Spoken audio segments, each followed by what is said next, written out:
Merci beaucoup de cette invitation. Merci aussi au directeur du Collège des Chaires pour son invitation pour que nous puissions, en quelque sorte, discuter de la question de la jeunesse. Et en fait, souvent, la jeunesse est vue comme étant unifiée. On s'est peut-être dit que ce serait intéressant de regarder, est-ce qu'on parle vraiment ici d'une jeunesse, et d'où le titre provocateur, vers une polarisation donc de la jeunesse francophone devant la religion au Canada. Alors, je vais introduire et nous allons par la suite regarder certaines statistiques d'importance. En 1910, au Congrès eucharistique international de Montréal, l'Église catholique apostolique romaine euh, avait pensé prendre un tour particulier pour développer la religion catholique en terre d'Amérique, c'est-à-dire prendre le virage anglais, prendre le virage de l'anglophonie. Mais un homme, Henri Bourassa, prononçant un célèbre discours où il disait que la langue allait être gardienne de la foi. Et évidemment, on le doit d'une certaine façon à cet adage, le fait que, grosso modo, le français est encore tout à fait parlé, comme le disait Jonathan, au Canada. Et d'une certaine façon, le fait religieux a été longtemps protégé. Et le tandem foi et langue ont longtemps prévalu, jusque dans les années à peu près 60. Depuis, évidemment, Henri Bourassa, les temps ont bien changé. Bourassa a réussi à endiguer une crise et favoriser l'établissement durable du fait français au Canada. Force est de constater que depuis quelques années, le Canada français connaît une sécularisation rapide et le catholicisme, hier une religion majoritaire, devient aujourd'hui peu à peu le fait d'une minorité de fidèles. En effet, depuis la Révolution tranquille des années 60, mais plus encore dans les années 2000, le Québec connaît une transformation profonde de son rapport à la religion. C'est de ça qu'on va parler aujourd'hui. Au recensement de 2021, pour prendre cet exemple, 53 des Québécois se déclaraient catholiques, alors que 20 ans auparavant, ils étaient plus de 83 Une baisse de 30 en 20 ans. Une baisse sans précédent qui touche tous les indicateurs de religiosité. J'en prends un au hasard, celui du baptême par naissance. Combien d'enfants se faisaient baptiser à chaque année? Ils étaient 75 à être baptisés en 2001. Ils sont aujourd'hui moins de 2 enfants sur 10. La sécularisation donc effective de la société québécoise touche d'abord les francophones et surtout les nouvelles générations. On estime aujourd'hui que 60 des jeunes de 18 à 34 ans du Québec ne s'identifient à aucune religion. Ce chiffre est historique. Pour la première fois dans l'histoire, une génération se désaffilie majoritairement non seulement de la religion patrimoniale du Québec, mais de toutes les formes de religiosité. Au même moment, le Canada connaît une très forte expansion de son immigration. Notons que le pays a doublé sa population en moins de 50 ans, surtout grâce à l'immigration. Les taux de natalité du Canada est très bas. Il tourne autour de à peu près 1,25 enfants par femme depuis à peu près 20 ans, alors qu'il est de 1,62 en France et 1,63 aux États-Unis. Des villes comme Toronto ont plus de 60 de la population qui ne sont pas nés au Canada. De 2010 à 2020, le Canada a accueilli environ 3,5 millions d'immigrants reçus. À cela, il faut ajouter 900 000 à 1,5 million d'immigrants temporaires chaque année. Les zones d'immigration sont surtout concentrées autour des grandes agglomérations urbaines, notamment celles de Toronto, Vancouver, Montréal et Edmonton, ce qui représente une augmentation de la population canadienne de plus de 10 en moins de 10 ans et seulement par l'immigration. Bien que de 2010 à 2020, l'immigration des personnes parlant le français est demeurée relativement basse à l'extérieur du Québec, on parle ici de 4 de l'immigration hors Québec, parlant français, le nombre a depuis grandement augmenté avec la modernisation de la loi sur les langues officielles au Canada en 2023, qui a haussé le seuil d'immigration hors Québec à 14 des immigrants totaux annuellement. conjugué à une immigration francophone forte au Québec, tournant autour de 300 à 400 000 personnes par décennie, le paysage francophone a ainsi beaucoup changé, plus encore chez les jeunes, les citoyens immigrants ayant en moyenne plus d'enfants que les citoyens nés au Canada. D'ailleurs, la dernière étude de l'Institut de la statistique du Québec a montré que la proportion des enfants issus de la population immigrante est en croissance et atteint aujourd'hui près du quart du nombre total des nouveau-nés au Québec seulement. La question de l'immigration et du fait français a fait couler beaucoup d'encre dans les dernières années. Notons que les livres de Jean-Pierre Corbeil, Richard Marcoux, Victor Piché sur le français en déclin, repenser la francophonie québécoise en 2023. Notons également le numéro spécial de la revue Recherche sociographique portant sur la question de la langue et de l'immigration au Québec, Élargir le débat 2025. Ces travaux récents sont importants car ils modèrent les thèses alarmistes liant le déclin du français à l'immigration. Certaines thèses poussaient cela.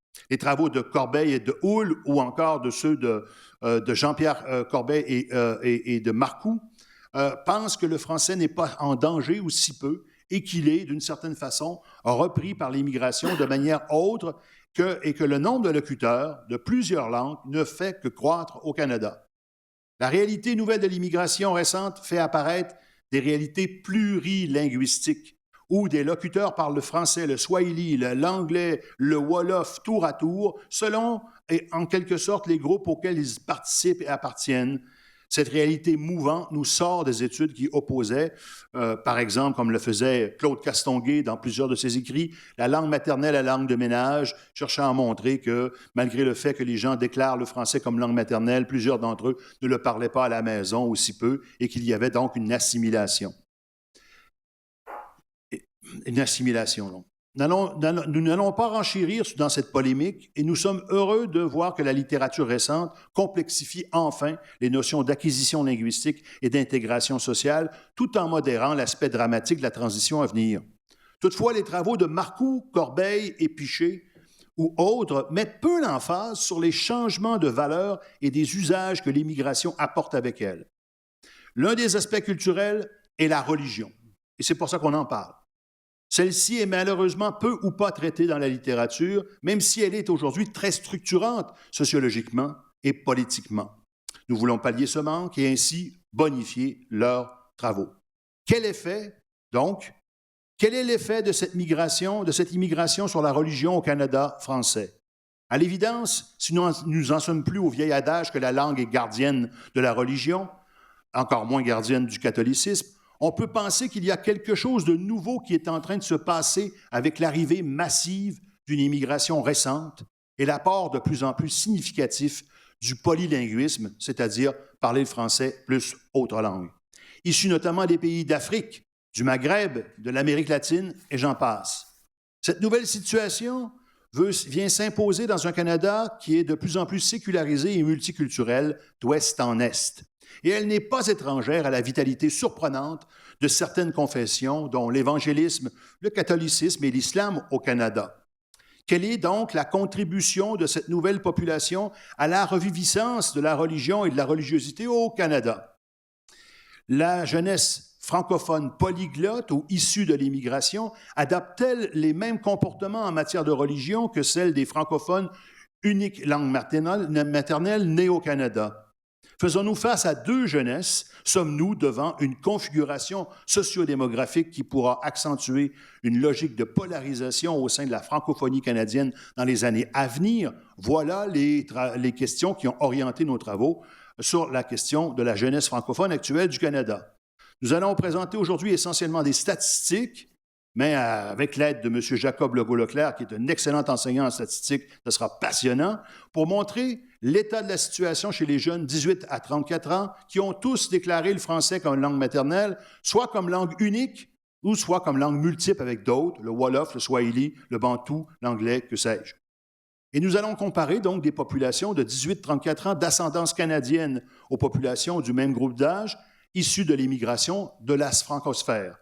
En comparant ces deux populations, nous tenterons de comprendre donc ce qui transforme au mieux le paysage socio-linguistique et religieux du Canada. Merci beaucoup, merci beaucoup. Vous avez mis la table de façon magistrale à cette présentation des données que je vais essayer de rendre aussi dynamique.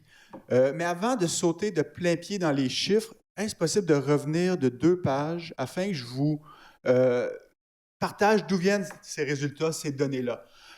Au Canada, on conduit beaucoup d'enquêtes sociographiques, sociologiques, notamment lors des élections canadiennes. Donc, on a conduit en 2021 une grande enquête, l'enquête électorale canadienne de 2021. Et pour nous, c'est une véritable chance parce que nous sommes également sociologues des religions. Et dans ces sondages-là, on pose la question de la religion. Et en posant la question de la religion, on peut justement comparer les populations francophones, la segmenter, puis voir comment elles se décomposent, comment elles se déclinent et comment elles changent dans le temps. Donc aujourd'hui, on va analyser cette enquête-là à partir de 15 000 cas. C'est 15 000 personnes qui ont été sondées avant et après l'élection, puis qui nous ont transmis leur opinion sur des sujets parfois clivants, mais sur des questions qui les concernent tous et qui sont souvent d'actualité politique. Donc, on s'intéressera aux 18-24 ans. Et comme le professeur Meunier l'a expliqué, eh bien, on va segmenter cette population-là en 2 principaux groupes. On aurait pu choisir d'autres divisions, mais nous sommes intéressés d'abord et davantage aux Canadiens francophones d'ascendance canadienne-française, comme les décrivait le professeur Paquette plus tôt, c'est-à-dire les jeunes francophones qui ont des parents francophones nés au Canada. Et puis, au miroir de cette population-là, on a construit un groupe qui est plus diffus, mais qui regroupe néanmoins une proportion importante. Le stock futur de la démographie francophone au Canada, c'est-à-dire des francophones multilingues et ou issus de l'immigration de première et de deuxième génération. Est-ce que c'est possible de passer à la prochaine page? Et là, je me lève pour mieux vous pointer les données que je vais vous décrire. C'est pour ça que je me promène un peu, mais au moins, on ne me cache pas trop avec les grands dossiers. Ce que vous voyez à gauche, ici, dans le graphique 1, c'est la part de ces francophones-là au Canada. En rouge, ce sont tous ceux qui n'ont pas le français comme langue maternelle. Mais ce qui est intéressant ici, puis le code de couleur se répétera tout au long de l'exercice, ce sont les francophones ici, en bleu, représentant 16 de la population totale, qui sont d'ascendance canadienne-française. C'est le premier groupe que j'ai décrit tout à l'heure. Et puis, en vert, 19 vert qui est couleur de l'Ontario français, plus grand bassin de la francophonie dite minoritaire au Canada. Eh bien là, on en a 19 Ils sont en Ontario, oui, certes, mais ailleurs également. Vous remarquez que cette proportion-là est supérieure à celle des francophones d'ascendance canadienne-française. Autrement dit, le bassin plurilingue issu de l'immigration, mais qui a néanmoins le français comme langue maternelle, est désormais plus important au Canada. C'est significatif notamment parce qu'ils sont très jeunes. Vous voyez ici une pyramide d'âge décomposée par tranches plutôt grandes, mais représentant des générations importantes, notamment celle des milléniaux, les 18-34 ans, où il y a un déséquilibre ou un renouvellement, ça dépend de la façon dont on veut le voir, très, très important entre ces deux groupes. C'est 23 qui sont d'ascendance canadienne-française, qui sont nés ici avec leurs parents francophones nés au Canada, alors que c'est 41 qui viennent renouveler, diversifier, contribuer à la francophonie canadienne. Ce déséquilibre-là est présent non seulement dans l'ascendance culturelle de ces locuteurs, mais également dans leur distinction d'âge. Vous remarquez qu'ils sont beaucoup plus vieux en bleu chez ceux d'ascendance canadienne-française, mais plus jeunes chez ceux multilingues ou bien venus d'ailleurs. Est-ce que c'est possible? Oui. Donc, voilà pour le portrait d'âge. Maintenant, regardons ce qu'il en est de leur appartenance religieuse. 2 phénomènes sautent aux yeux. Le premier, le plus important, on ne peut pas le passer sous silence, c'est le fait que les jeunes sont largement sans religion. Chez ces populations-là, on a des taux majoritaires, tout juste, mais quand même, de jeunes qui se déclarent sans religion. Lorsqu'on les sonde, on a cette chance-là au Canada, ils répondent qu'ils n'ont pas de religiosité, ou pas d'appartenance religieuse plutôt, particulière. Mais il y a un autre phénomène également qui est celui de la diversification du religieux. Les jeunes qui étaient catholiques traditionnellement, les jeunes francophones qui étaient catholiques, comme le décrivait le professeur Meunier, sont de moins en moins catholiques, puis ceux qui viennent s'ajouter sont également souvent catholiques, mais aussi d'autres religions. Donc, il y a un phénomène de... Est-ce que c'est possible de revenir? Oui, c'est trop vite. Pas de problème. Il y a aussi un phénomène de pluralisation, de pluralité religieuse croissante qui se produit à partir justement des pôles émetteurs d'immigrants francophones, notamment l'Afrique, le Maghreb ou l'Afrique subsaharienne, mais également l'Amérique latine, qui contribue énormément à la population de catholiques et qui, par ce processus, diversifie la population catholique également. Donc, une pluralisation et une sécularisation de l'autre côté. On peut passer. Le fait d'avoir une religion, ce n'est pas tout. Il faut, si on veut la rendre vivante, y accorder de l'importance. Puis si on s'intéresse à l'importance accordée à la religion par ces mêmes jeunes locuteurs francophones, on réalise qu'une autre différence. Ceux qui sont d'ascendance culturelle canadienne-française accordent plus souvent moins d'importance à la religion. En somme, pour eux, le fait religieux est moins important, même lorsqu'ils ont une appartenance religieuse. Or, de l'autre côté, chez cette nouvelle francophonie, la religiosité est plus souvent plus importante. Et là, je vous présente ça de façon descriptive ici. Vous voyez, par exemple, que chez les locuteurs francophones multilingues et ou d'ascendance migratoire, que c'est 30% d'entre eux, à gauche ici, qui disent accorder de l'importance ou beaucoup d'importance à la religion dans leur vie. Alors qu'ici, c'est à peine 7%. Donc ici, c'est 4 fois. La différence est de 4 fois. C'est très, très important. Il y a une configuration ici religieuse très importante. Et puis, bon, à l'image des 100 religions, il y a quand même une proportion énorme d'individus qui n'accordent pas du tout ou pas beaucoup d'importance aux faits religieux. Donc, une population francophone jeune qui se pluralise, mais qui est à la fois avec une religiosité déclinante.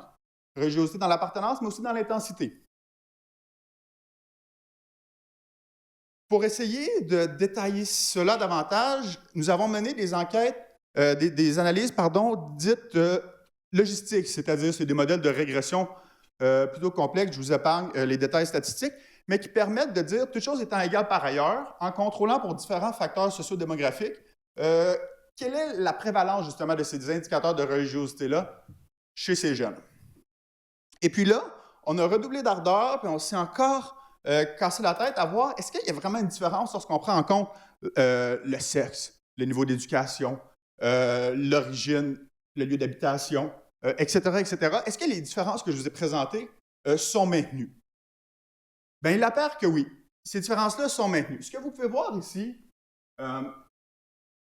ce sont les probabilités prédites, à partir des modèles qu'on a construits, d'accorder de l'importance. Donc, c'est quoi la probabilité qu'un jeune d'ascendance culturelle canadienne-française accorde de l'importance à la religion? Bien, ici, c'est d'environ 25%.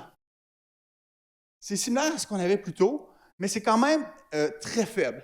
Alors que chez les francophones multilingues et ou d'ascendance migratoire, on a une proportion de 35%, qui est beaucoup plus importante. Puis ici, on voit donc une différence qui, lorsqu'on prend les différents facteurs sociaux qui pourraient contribuer à modifier la religiosité des répondants, permettent de constater qu'on maintient les écarts quand même.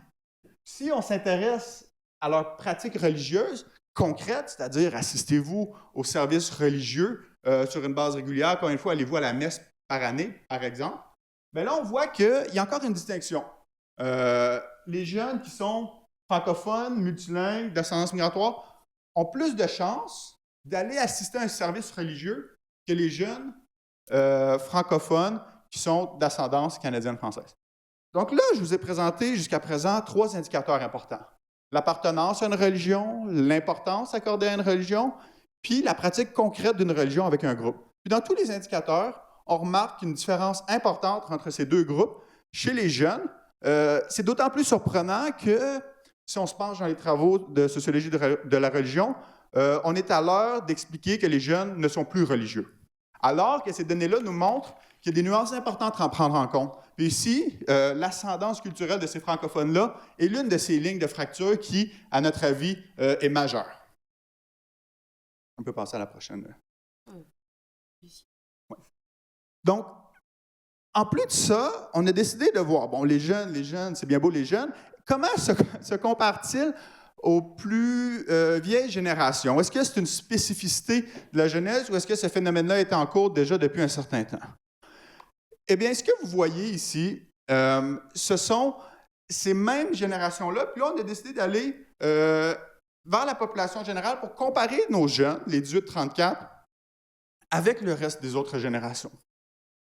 Et là, ce qu'on voit ici, chez les francophones d'ascendance canadienne, c'est que les jeunes semblent se distinguer, en fait, ils ne semblent pas, ils se distinguent bel et bien, de leur génération plus vieille, c'est-à-dire les 35-50 ans ici, les 51-64 ans ici, puis les 65 ans ici et plus.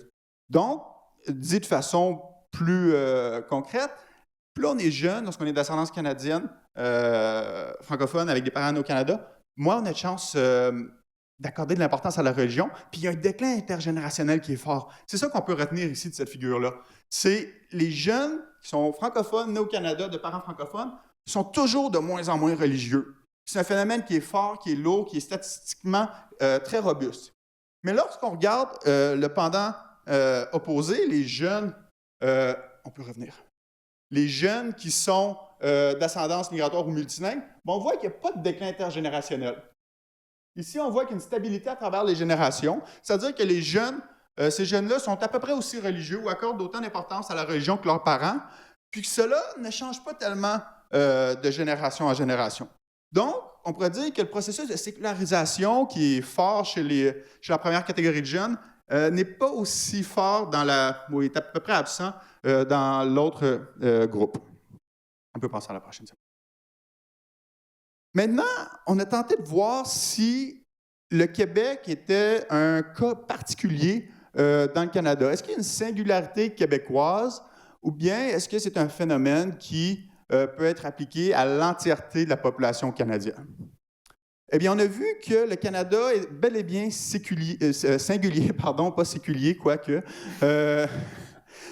bel et bien particulier, au sens où il y a une grande différence dans le fait d'accorder de l'importance à la religion entre les trois populations. C'est la différence que je vous ai expliquée depuis le début ici.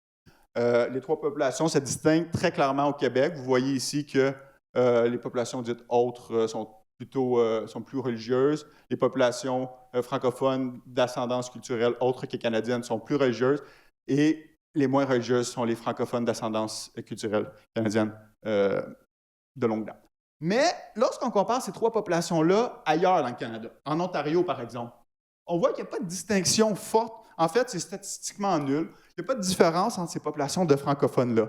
Autrement dit, il y a un phénomène ici, il y a une singularité québécoise qui n'opère pas de la même façon dans le reste du Canada. D'où l'importance de prendre en compte et de s'intéresser justement à la division géographique, à la répartition, à la réalité géographique des francophonies canadiennes. Finalement, on a décidé d'analyser quelques questions plus clivantes, voir si ces différences de religiosité-là, importantes et saillantes entre les jeunes francophones, ne sont pas également le reflet de différentes opinions sur des questions clivantes, des questions polarisantes, des questions politiques qui sont à tour de rôle remises au goût du jour au gré des décisions et des débats politiques. On peut aller à la prochaine. Donc là, ce que nous avons, c'est les résultats d'une question sur la confiance que les jeunes accordent à la religion organisée. Religion organisée, pensez spontanément à l'Église catholique, aux différentes églises qu'on peut retrouver au sein d'une société. Et bien là, on voit que la confiance qu'on accorde à ces groupes-là est beaucoup plus faible chez les francophones d'ascendance culturelle canadienne. Vous voyez, par exemple, qu'ils sont seulement 2,3 % à y accorder beaucoup d'importance et 66 % à ne pas du tout leur accorder leur confiance. Donc ici, il y a un portrait qui est très, disons, orienté vers la faible confiance. Alors que chez les autres jeunes d'ascendance culturelle diverse, mais francophones néanmoins, on voit que la confiance, c'est pas gagné. On accorde assez peu de confiance, mais il y a quand même des proportions ici beaucoup plus importantes qui accordent assez ou beaucoup d'importance. Ça, c'est le reflet potentiellement de leur niveau de religiosité qui est plus élevé en moyenne. On peut passer à la prochaine.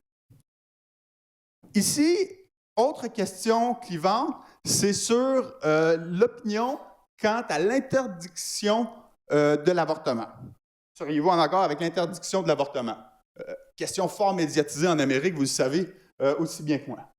Eh bien, chez les jeunes qui sont d'ascendance canadienne, à peu près aucun d'entre eux, 0,2 %, c'est statistiquement anecdotique, sont de cet avis.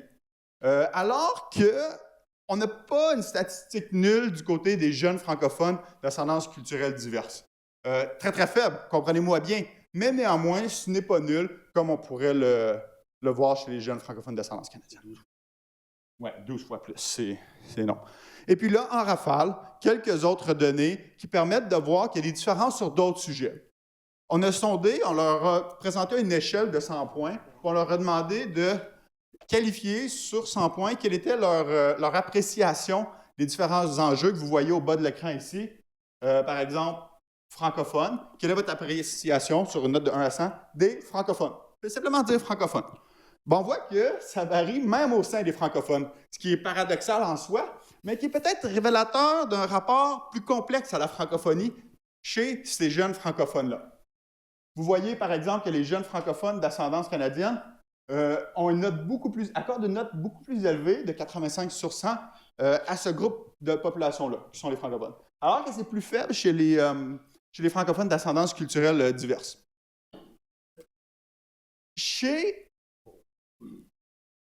Avec la question suivante, qui est une question plutôt clivante, quelle est votre opinion à l'égard des musulmans vivant ici? On voit ici que l'opinion est renversée. Ce sont les francophones d'ascendance culturelle diverse qui accordent une opinion plus favorable à ce groupe religieux. Lorsqu'on s'intéresse aux gays et lesbiennes, la question est bel et bien posée comme ça, depuis des années d'ailleurs, c'est peut-être la raison pourquoi on la pose ainsi. On voit encore là qu'il y a une différence moins importante, mais à la faveur des francophones d'ascendance culturelle canadienne. Finalement, les féministes, que pensez-vous des féministes? C'est posé comme ça, je ne fais pas les questions.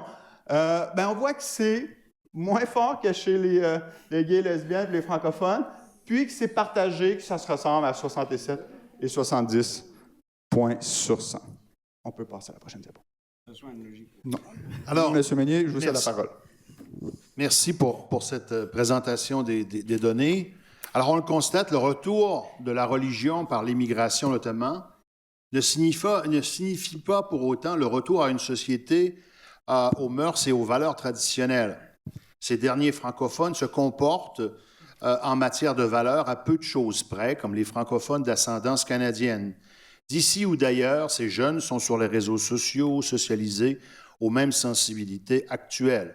Un pied dans la culture occidentale, un pied dans leur culture d'origine, les jeunes francophones polyglottes et issus de l'immigration conservent néanmoins certaines différences lorsque comparés aux jeunes francophones d'ascendance canadienne. En général, ces derniers n'entretiennent pas le même rapport à la religion. Les jeunes francophones d'ascendance canadienne et ayant le français comme unique langue maternelle française sont souvent plus hostiles à la religion, craignant davantage d'institutions religieuses, pratiquant peu ou pas et accordant très peu d'importance à la religion dans leur vie quotidienne. Peut-on dire qu'il y a pour autant polarisation?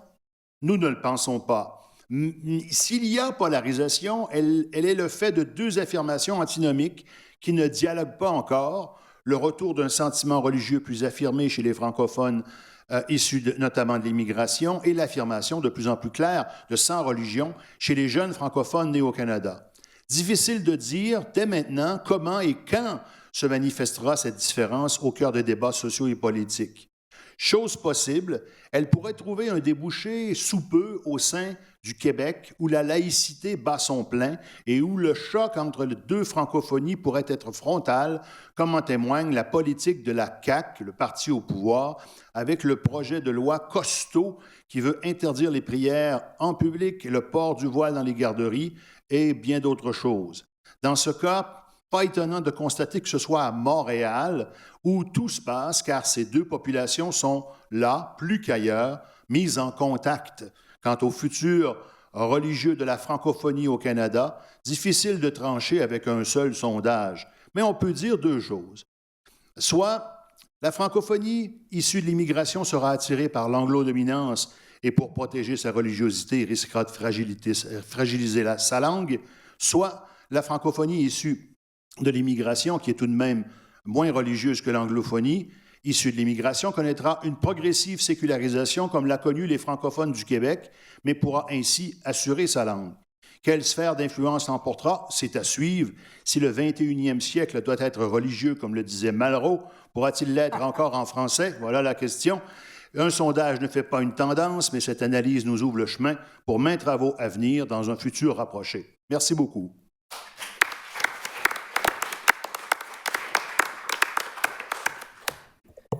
C'est quasiment du millimétré. J'ai vu beaucoup de tableaux également passer.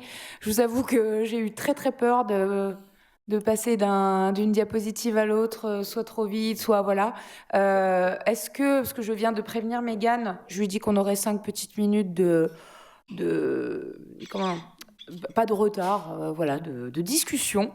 Elle nous suit en direct sur YouTube, donc elle le voit directement.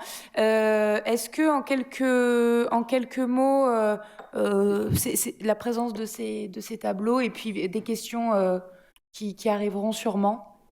Les tableaux, c'est simplement s'il y a des questions. S'il y a des questions, D'accord, ok. il y a des tableaux. En gros, Il y en a beaucoup. vous avez préparé les réponses dans des tableaux. Oui, c'est ça. Ok. Si on a des questions particulières, on aura les réponses précises. Ok, ça marche. Est-ce qu'il y a des questions, je vois Thierry? À Jonathan aussi, bien sûr. En tout cas, c'est vraiment très intéressant comme analyse et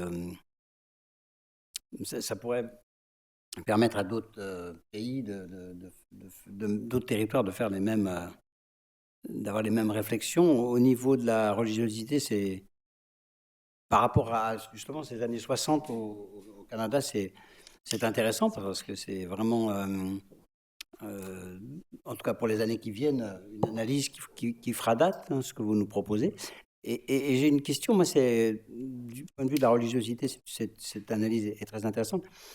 Est-ce qu'il y a un effet aussi, est-ce que vous avez commencé à étudier l'aspect, je dirais, culturel, mais dans le sens presque artistique du terme, puisqu'on a commencé par ça. Alors, je ne sais pas si ma question est claire, vous voyez, c'est comment on a commencé par toi sur cet aspect entre la religion et l'aspect artistique et culturel, et puis on a cette analyse aujourd'hui. Est-ce que si on renverse la chose, est-ce que cette enquête amènerait à un changement de pratique?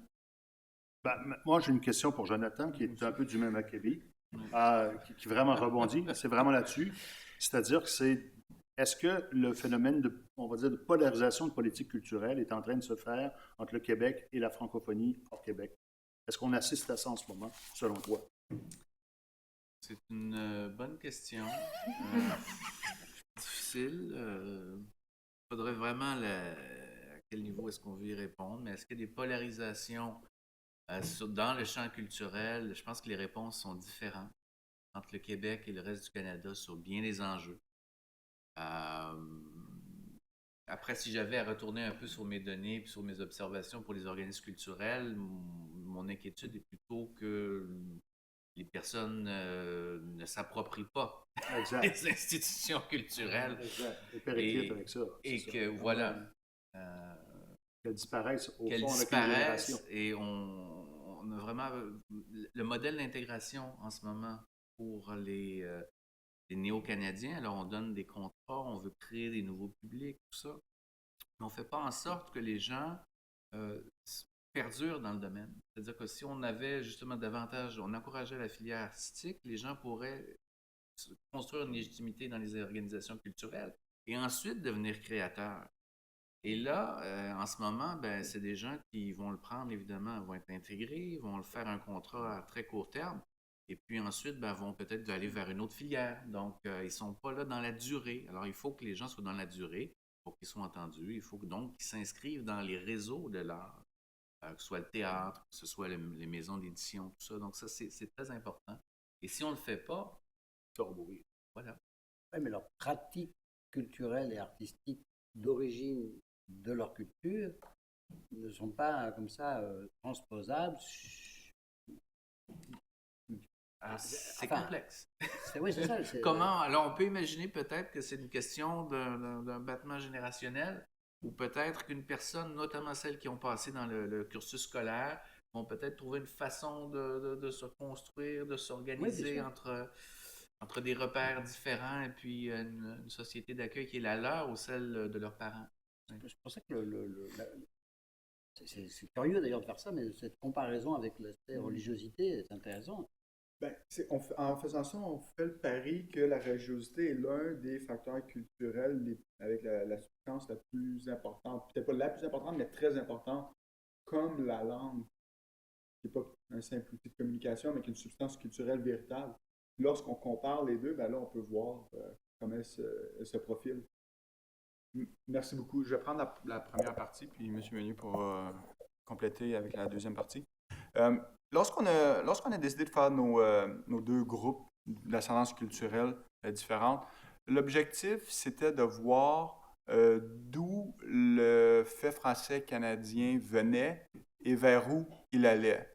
Puis, lorsqu'on a divisé la pyramide démographique, on a réalisé que si on voulait comprendre l'avenir de la francophonie canadienne, il fallait porter notre regard sur les francophones d'ascendance culturelle variée ou les multilingues. Bien que la francophonie se transmette toujours et efficacement chez les francophones de souche, on comprendrait dans le langage populaire, ce serait comme ça qu'au coin d'un café, on parlerait d'eux au Québec. Mais nous, on entend par là les francophones qui sont nés de parents francophones nés au Canada, puis qui ont le francophone comme unique langue maternelle. C'est-à-dire, c'est des gens qui sont socialisés, une socialisation primaire forte dans leur milieu d'origine francophones québécois ou francophones à l'extérieur du Québec et qui ont cet ancrage justement de socialisation primaire francophone fort. Alors que pour les autres, c'est soit une socialisation primaire, c'est un groupe issu d'une socialisation primaire qui a le francophone, oui, comme langue maternelle, mais où d'autres langues viennent se greffer. On peut penser par exemple à quelqu'un qui aurait un parent francophone, un parent anglophone dans le Canada hors Québec, puis qui aurait deux langues maternelles à la maison, dont le français. Donc, traiter de cette francophonie-là, ça nous permet justement d'ouvrir le regard à la complexité de ce profil-là, qui représente aujourd'hui, mais qui sera à terme la majorité des francophones, si la démographie suit son cours, évidemment. C'est-à-dire qu'il faut que le parent soit né. Oui, voilà. Peu importe Oui, l'origine. exactement. Mais oui, c'est ça. Mais majoritairement, évidemment, d'origine canadienne. Ouais. Pour l'autre question, elle est beaucoup plus difficile. On va comme on a peut-être. Si j'avais 3 heures, ça serait parfait. Mais disons que la première des choses, je vais peut-être décomposer en morceaux. La première des choses, c'est que, bon, la question de la religiosité, ça a l'air d'un mot très savant, mais au fond, c'est, grosso modo, l'exercice du religieux dans la vie quotidienne de quelqu'un. Et là, bon, la religion, c'est-à-dire l'institution religieuse, c'est une chose, mais on voit un premier indicateur qui est assez important, c'est de savoir si les gens appartiennent ou non à une institution religieuse.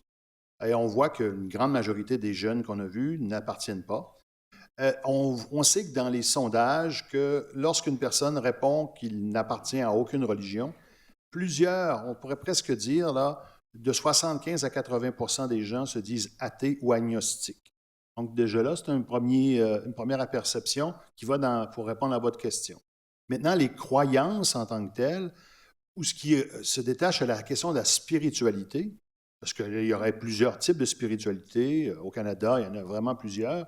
Bien, on voit que là, il y a quand même une corrélation assez forte, malgré tout, entre le fait d'appartenir à une religion ou de porter une importance à la religion et également d'être croyant ou non en certaines spiritualités. Ça ne veut pas dire que c'est exclusif, mais ça veut dire qu'il y a quand même une corrélation assez forte entre l'un et l'autre. Cela dit, les statistiques ne mentionnent pas le terme de croyance véritablement. J'ai participé, moi, il y a plusieurs années à cela, à un grand sondage qu'on avait fait sur les croyances des Québécois, et ça avait été très intéressant. On s'était aperçu que les Québécois, à cette époque-là, ça fait presque 30 ans déjà, ça me vieillit de dire ça, franchement, mais donc, il y a presque 30 ans, croyaient en beaucoup de choses. C'est ça, ils croyaient beaucoup plus en beaucoup de choses, d'ailleurs, qu'ils ne pratiquaient leur religion en tant que telle. Par exemple, à cette époque-là, les gens croyaient beaucoup aux extraterrestres, le channeling, les voyages astraux, des choses comme ça. C'était un peu fameux. Et on s'apercevait que c'était plus facile de dire que je crois en quelque chose qu'en pratiquer. Et là, on s'apercevait aussi, en discutant avec eux, en faisant des entrevues, que énoncer une croyance, c'est assez facile. Mais viser la pratique, c'est encore plus clair pour voir le degré ou l'engagement religieux d'un individu. Parce que beaucoup croient en beaucoup de choses, mais peu pratiquent beaucoup et longtemps. Et d'une certaine façon, ben, ça donne un meilleur portrait. Quand on dit, par exemple, qu'il y a 8 des jeunes de 18-34 ans qui vont à la messe au moins une fois, à une messe ou à un culte, au moins une fois par mois, ça paraît peu, mais c'est quand même beaucoup. C'est quand même beaucoup de gens, 8 qui pratiquent. Ça veut dire que leur engagement religieux est aussi très fort dans leur fort intérieur. C'est-à-dire la croyance les habite. Ça veut dire qu'ils sont habités par des croyances qui sont mobilisatrices.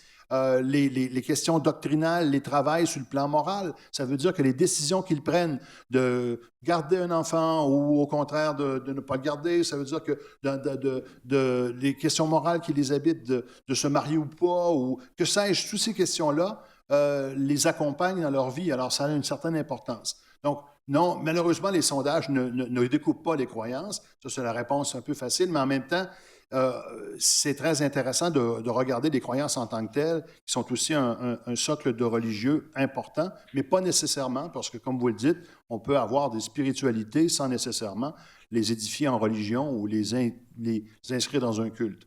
Dans certains sondages, la prière, par exemple, on peut demander aux gens s'ils prient ou méditent. Ça, il y a des très bonnes statistiques au Canada, du moins, sur ça, qui couvrent un peu ces aspects. Là, évidemment, la question du bouddhisme et la question de la religion, c'est toujours la grande question par excellence en anthropologie de la religion. C'est toujours un aspect particulier. Ici, je vous dirais que le bouddhisme est assez, comme vous avez pu le voir par description, il est ravalé à une proportion assez minime de la population canadienne des 18-34 ans. Même si je dirais, c'est une des religions les plus connues et appréciées, mais peu ou prou vraiment pratiquée comme telle, puisque ce n'est pas une religion qui est fortement institutionnalisée, comme vous l'avez dit.